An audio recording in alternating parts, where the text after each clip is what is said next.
to know we face the same challenges as everyone else. We bleed the same. We have emotions. We are not some unhuman person. We have the same things that God gave them, He gave us too. We just don't talk about them and expound on them like we should. And we have to break that barrier. We have to bust it down and eradicate it. And I'll stop there. Thank you, Mr. Campbell and Mr. Kareem.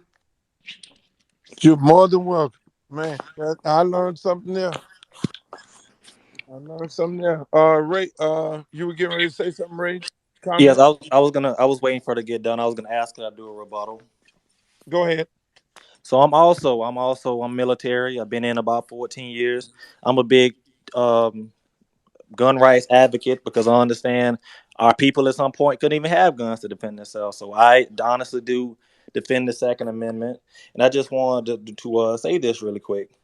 If you really want to stop a mass shooting, and I do mean stop the people in the tracks, the only way that we're gonna do it honestly is to put people in a position so when these evil people decide they want to open fire or even show an intent to do harm on someone is there to put them down. These mass shooters are all cowards.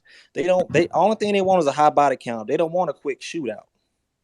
Yes, I totally concur. Let me be clear. I definitely believe in the right to bear arms. I have, like Mr. Campbell was talking about his friend, I am an avid gun shooter, firing range. I love all that in target practice. However, I understand people are not my target practice. I do not want to silence or put down anyone or give them a dirt nap before God calls them home. However, you come, with me and you have heat, I have heat as well. A massive amount of heat, but I don't believe in an AR-15 walking around on the streets of the United States of America. But I do believe in strong positive reform, the loopholes that exist, the background checks, the mental health issues.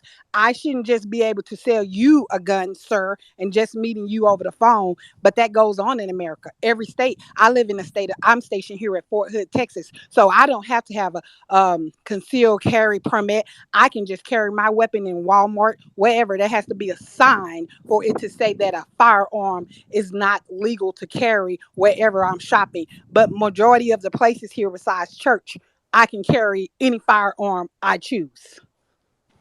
But you had to go through a background check to get that gun, though, correct? Several of my guns I did. Some of them I did not in the state of Texas. I went through no background check.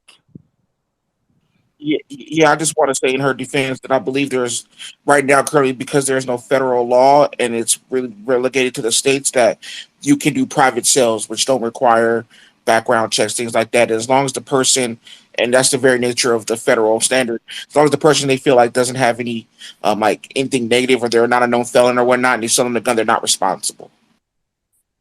All That's right. correct. That's exactly how Texas works, sir. All right. Who we have next? Is it Kay? It's Ross. Ross. Okay, Ross. so, yeah. Ross. What's going on, brother Luke? Yeah, I had met you before, brother, but I think I was asking you the questions as a journalist. Now it's flipped around, huh? That's Yeah, like I twenty got you five now, years ago. Ross. I got you now, Ross. Yeah, brother, but I appreciate you having this space. I'm gonna just qualify myself since everybody's giving their qualifications. I am a certified licensed firearm instructor, and my company is Steel Pedal Defense. I put in one of the. I want to give my condolences to the young lady Shakrani. I'm sorry if I mispronounced your name.